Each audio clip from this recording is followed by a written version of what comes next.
was is that it's kind of like if you want to look at the Kanye epidemic right now. Pimp was an only child. Right. Yeah. Kanye is an only child. Right. So usually when you in that kind of mode, you got to go back to the essence of what makes a person who they are.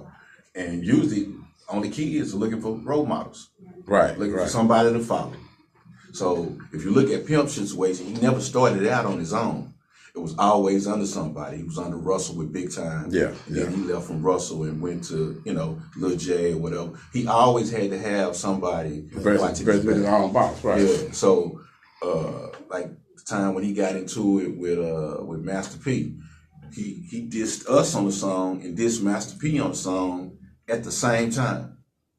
And I heard that shit when he talking about he came to Dallas and some niggas tried to test him. Yeah. Ain't nobody never asked who the Dallas niggas he was talking about though. So, we ain't just gonna talk about how far the testing went, but shit, it was different. Yeah. It was different. I mean, and then during this time, this was when, like, they got the Super Bowls for to be in Atlanta this year, but back then this was when Ray Lewis had supposedly, stabbed, killed the dude. Whatever. Yeah. And Brad hit old girl in the face. We was at the party where they was at. So like the city had shut down because it was an ice storm. Right. And I'm saying all that to say we got stuck at Pimp House with 3-6. 3-6 Mafia. So we all in the house, and actually the kind of stuff that they was. I don't want to say the song, but the song that they had recorded.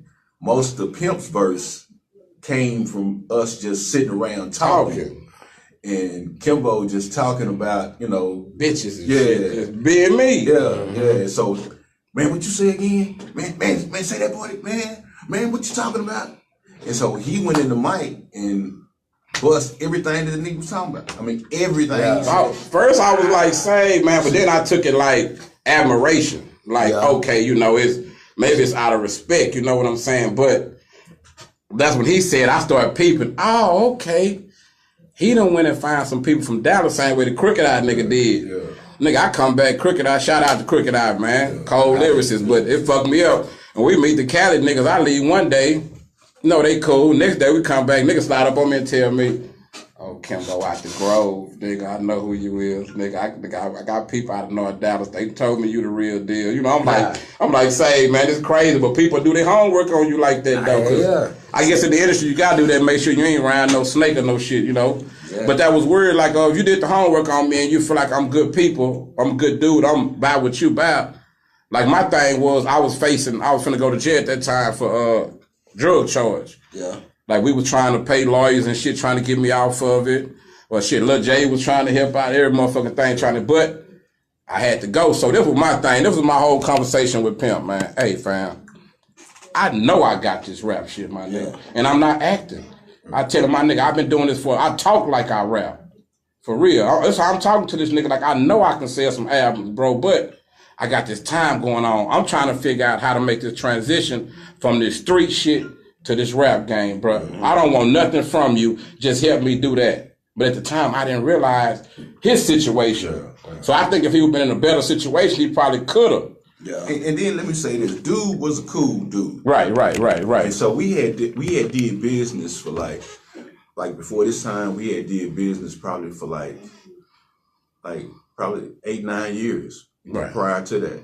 I had did business with his mama. His mama went to the college that I went to the college. R.I.P. Mama West. Yeah, I mean, we had did good business up until this point. Yeah. And usually, don't nobody know what a person's situation is to make them do, the things to do or say the things they say. But he just kind of, jumped off the rocket. And, we was able to patch it up before he died, which was right. Cool. Yeah, that was good. What I'm saying? We was able to do that, and then when he got to breaking it down to me, why he was on what he was on, drugs is it's a crazy thing. When I kept saying that shit, no disrespect though, but like, when you a nigga and you come from the hustle life and you serve niggas and you watch niggas and bitches get high every day, like when I got around a lot of motherfuckers, I was like, man, these niggas, they do this, that. Like, but I guess that's that. The industry life though. But, some of us come from a code to where we'll never do none of that shit. I don't give a damn how much money I get, because that shit gonna make me be who I'm really not. You know what I'm saying? I don't want to be nobody else. And then peep this, Kimbo probably don't even remember this part. But I'll tell him what I done did, man. I had paid him most of the money up front because we were so used to doing business. When we was at the room. Yeah. So, you remember I kept telling you when the nigga left? I was like, what are you running that's for? What I was just gonna say. That's the point I was gonna bring up. So the nigga called. He called me. Yeah. It fucked me up because these the niggas handing you the money. But he called me and was like, the lights off over there at the house because the ice storm, they fucked up. Yeah. He shot me a story. Me being a real nigga, I let them know. They on some real shit. Yeah, tell him to come through. We got him. Because we know he gonna take care of the business. Yeah. The nigga come through and get the money at the room. I just heard somebody. So let's just say the room. I'm like, what is he running for? I was lost. Let's just say the room is at the end of the hallway. Right. At the end of the hallway. He come, this is over this ain't no big money. This is not no big money because I had already paid him most of the money up front. Right. So I was gonna give him the rest once he finished the work. So thinking, okay, we here, what I'm saying, his mama had got the room for us. So I'm thinking, okay, right. Everything is Gucci. After I gave him that little change or whatever, this nigga is in a full sprint down the hallway. Like he just robbed somebody. So I told him nigga, I say that nigga running like he just robbed somebody. So I went to the window. I think I just got the shower or something. Nigga, I go to the window and look out the window. When I look out the window, I see a van out there. Yeah. Somebody standing by the van. They open the door. He run, dive up in that bitch, and they burnt off. Yeah. I'm like, that nigga act like they just hit a lick or something. Yeah. But we ain't knowing like that. We hadn't heard all the. I hadn't heard all the history of the bad business practices that fam had. Because I go through Houston everywhere. I heard about people that had altercations with him, and I'm like, man, I never knew. Yeah. Like a lot of times you never know that about certain artists, like how they pack fur with who they want to. I was like, what this nigga running for? That's just one story. We put the album out and just call that motherfucker stories. Right. Got it and gone. Yeah, he was on some, I don't know, I can't say what it was. And then right after the end, that's when he started going to jail, behind the different. Because I was dying, nigga. I was in jail, praying. Yeah. I hope this nigga hit the unit with me so we can sit and chop it up, because it was crazy because, I'm fucking with motherfucker like him, Face. Yeah. The nigga had me around all the right people. I'm getting all the right features, everything, but that jail shit fucked me up, man. I know I'm good with this shit. I know I don't sound like no Dallas nigga, none of that shit. Let me turn around so they can hear me cap one time. I know I don't sound like no Dallas nigga. I ain't trying to sound like no Dallas nigga. I'm not acting, none of this shit. If you know me, hey man, this man just being him. He talking his shit. Like she say, talk about the little video I dropped. I think it's about at 10K right now. Oh damn! Yeah. I said 3K first day. Yeah, I said 3K first day. You know what I'm saying? That shit's so funny. Watch it. That shit's so funny. You'll think everybody gonna fuck with you. See, we didn't have the internet, so it wasn't no internet. It didn't work like that. So if motherfucker was hating, you probably never know.